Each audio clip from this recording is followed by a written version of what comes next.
what you're doing, you need to keep in mind the principle of progressive overload in your training. You should not be doing the same thing, meaning like the same exercises, the same number of reps, the same number of sets, the same amount of weight for more than 6 weeks at a time.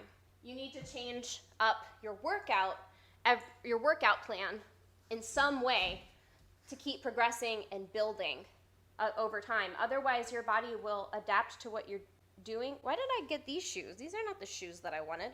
These are not the shoes that I wanted. If you don't practice the principle of progressive overload, then eventually your body is just going to adapt to what you've been doing, and then you'll reach a point where it's not really doing a whole lot of benefit other than just getting blood flow, which is fine. Like if you just want to get endorphins and you just want to get your blood circulating, then yeah, I mean, just do whatever you want to do for your workout. But if you want to make gains, if you want to build muscle, if you want to burn fat, then you need to change something about your workout so that it's, you know, increasing the challenge to you, so your body has to continue adapting. Because that's the thing, for making gains, you have to give your body some kind of stimulus that will force it to adapt. And so that's the whole principle of progressive overload, is that when you're training, you're always trying to give your body new stimulus so that it has to adapt. And once you reach a point where your body isn't adapting anymore, for fat loss, your calorie burn for that activity is going to begin to drop. Your body wants to make everything as efficient as possible.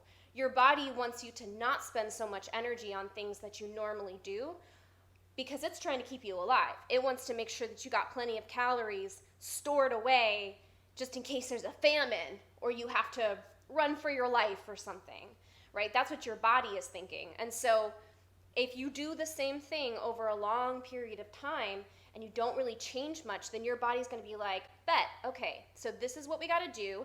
Let's make it a little bit more efficient so that we're not spending as much energy. Which, you know, that, like, thank you, body, for looking out for me and trying to keep me alive. But I'm trying to make some gains. I'm trying to change my body. And if that's the case, if you're trying to change your body, then you need to keep it in a state of, you know, being challenged and stimulated. You need your body to be like, oh, this is something new. Not that, like, your muscles have a brain, you know, like, muscle confusion is like, I mean, it's kind of a thing, but it's not really. I've seen people, like, use the concept of muscle confusion to do, like, really weird bullshit workouts that don't really have a focus. They're just kind of, like, all over the place because they're trying to confuse the muscles. You need to have a specific goal for every workout. You need to have a specific goal and then, like, work targeted towards that goal. Make sure to like this video and subscribe for more trainer tips and exercise tutorials.